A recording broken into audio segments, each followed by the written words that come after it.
Je suis le bon berger qui donne sa vie pour ses brebis.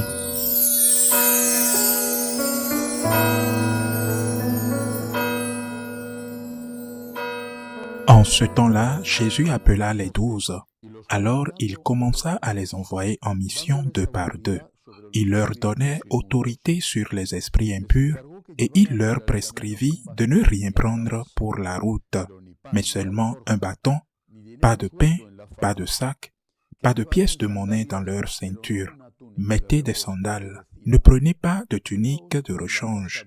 Il leur disait encore, quand vous trouvez l'hospitalité dans une maison, restez-y jusqu'à votre départ. Si dans une localité on refuse de vous accueillir et de vous écouter, partez et secouez la poussière de vos pieds. Ce sera pour eux un témoignage. Ils partirent et proclamaient qu'il fallait se convertir. Ils expulsaient beaucoup de démons, faisaient des onctions d'huile à de nombreux malades et les guérissaient. Acclamons la parole de Dieu. Je me souviens, il y a des années, quand j'ai commencé mon service de prêtre, j'ai été surpris de constater qu'une grande partie du temps des prêtres était consacrée aux réunions. Il y avait des réunions tout le temps.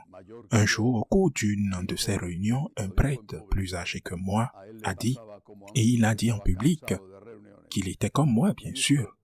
Moi, qui étais fatigué des réunions.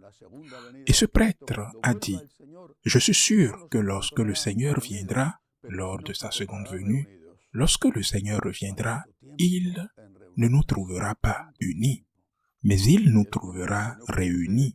Combien de temps nous avons tellement consacré aux réunions? Combien de temps? Et j'imagine que cela ne se produit pas non seulement parmi les clergés, mais dans toutes les professions. Combien de temps passons-nous en réunion? Et combien d'argent nous dépensons chaque fois?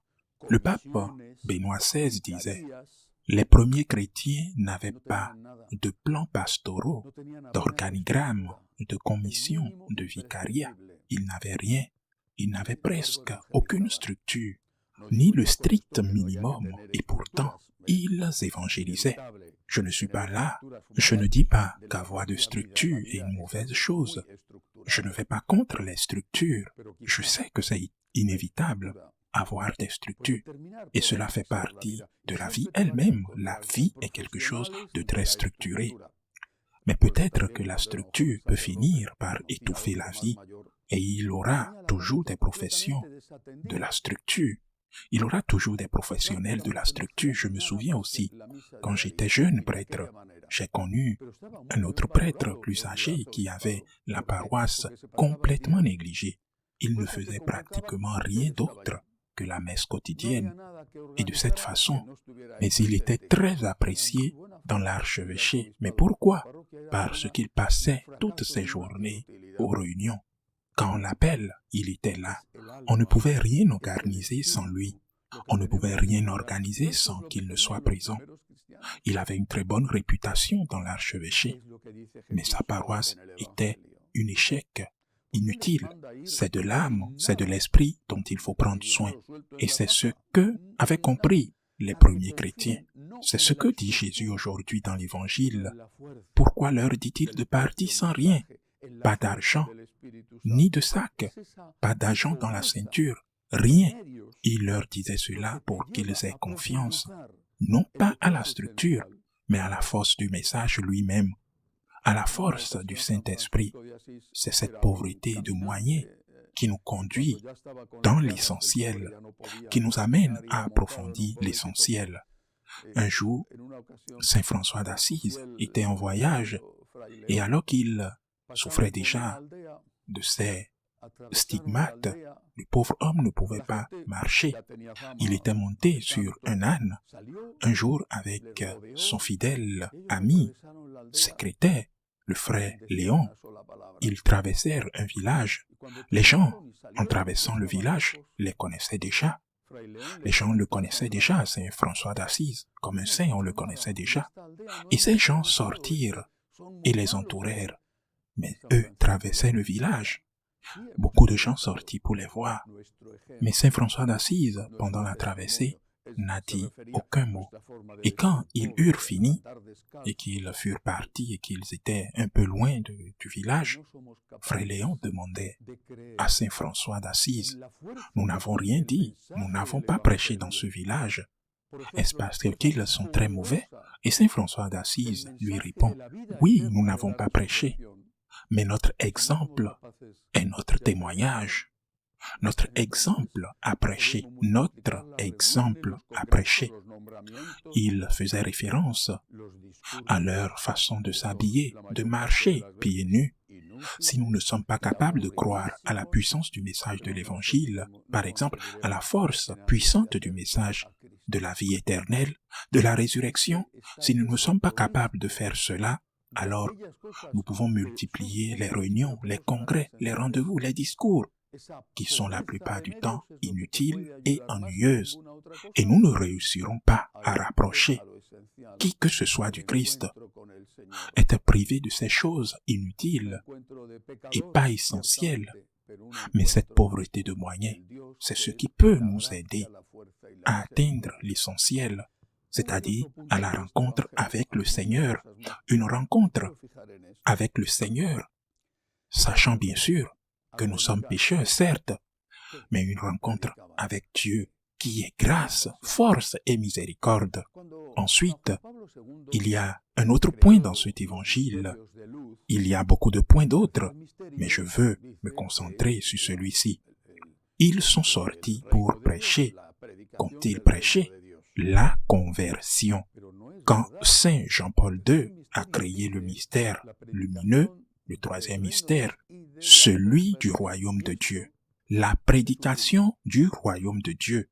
Mais ce n'est pas vrai. Le troisième mystère dit plutôt la prédication du royaume de Dieu et de la conversion. Et cela est supprimé.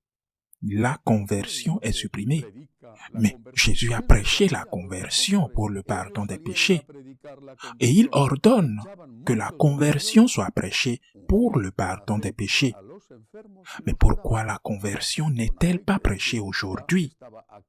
C'est ce que firent les premiers apôtres. Ils allaient prêcher la conversion et chassèrent beaucoup de démons. Et ils purifiaient les malades et les guérissaient avec de l'huile, c'est-à-dire que le sacrement de l'onction des malades était déjà là. Ils sont sortis pour prêcher la conversion. Mais pourquoi nous ne prêchions plus la conversion? Quand, dans quelques jours, nous commencerons le carême, le prêtre, en plaçant les cendres sur le front ou sur la tête des fidèles qui viennent à lui, dira « Répentez-vous et croyez à l'Évangile ». Mais nous ne le disons qu'à ce moment-là. C'est tellement mal vu de dire cela. C'est tellement désagréable. Comme si tout le monde était bon. Comme si personne n'avait besoin de se repentir, d'examiner sa conscience. Parce que les péchés n'existent plus. J'ai déjà commenté quelque chose qu'un cardinal, un de mes amis cardinal, m'a dit il y a longtemps. Avant, l'Église catholique était sainte et les catholiques étaient pécheurs. Maintenant, l'Église est pécheresse et les catholiques sont tous saints. Nous ne sommes pas des saints. Nous ne le sommes pas. Et je ne dis pas qu'il n'arrive rien. C'est un malheur pour Dieu et pour nous et pour nos frères. Mais le plus grand malheur n'est pas d'être pécheur, mais de ne pas avoir le but de prendre conscience qu'on est pécheur, de ne pas lutter tous les jours, de ne pas demander pardon, même en sachant que nous allons commettre probablement à nouveau ce même péché. Et ce péché peut être par exemple notre caractère ou un problème d'enfance. Ce péché peut être lié à cela. Le Seigneur nous appelle à la conversion. Il nous appelle à faire preuve d'humilité. Seigneur, je confesse que je suis pécheur. Pardonne-moi, Seigneur. Aide-moi, Seigneur. On dit des écrivains, quand l'inspiration vient à vous, elle vous trouve au travail. Et il faut dire des catholiques, lorsque l'heure de la mort arrive, qu'elle vous trouve repentis. Ainsi soit-il.